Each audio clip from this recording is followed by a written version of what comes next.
मुख्यमंत्री भूपेश बघेल के छत्तीसगढ़ राज्य में चल रहे जन चौपाल में मुख्यमंत्री भूपेश बघेल के दुर्गकोंडल आगमन पर शिवसेना कार्यकर्ताओं द्वारा जन चौपाल दुर्गकोंडल पहुंचकर मुख्यमंत्री भूपेश बघेल क्षेत्र की जन समस्याओं से अवगत कराना चाह रहे थे, किंतु उसके पहले ही पुलिस द्वारा शिवसेना कार्यकर्ताओं को गिरफ्तार कर थाने में ले गई। शिवसेना कार्यकर्ताओं को मुख्यमंत्री के जन चौपाल में पहुंचकर जन समस्याओं को उठाने नहीं दिया गया, न ही अपनी व्यथा बताने दिया गया।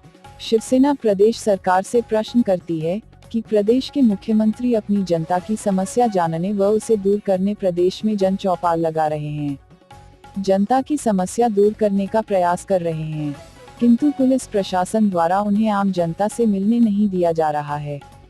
यह कहां का न्याय है? किंतु शिवसेना आम जनता की समस्याओं से मुख्यमंत्री जी को अवगत करा कर रहेगी।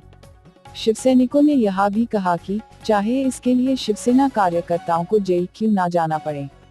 छत्तीसगढ़ के तमाम खबर व अपने शहर, जिले और आसपास की सभी लोकल खबर से हमेशा अपडेट पाने के लिए अभी हमारे बस्तर न्यूज यूट्यूब चैनल को जरूर सब्सक्राइब कीजिए। आज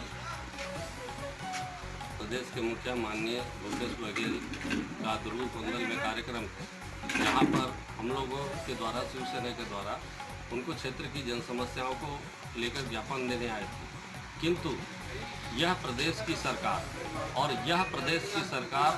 आम जनता की समस्याओं को सुनने में इनका कोई भी नियम नहीं है। यह मात्र स्थानीय प्रशासन के सिखाए हुए तोतों और उनके द्वारा सिखाए हुए मुद्दों पर ही बात सुनना और काम करना चाहती है। आम जनता की समस्या से प्रदेश की सरकार और माननीय भूपेश बघेल जी को कोई मतलब नहीं है।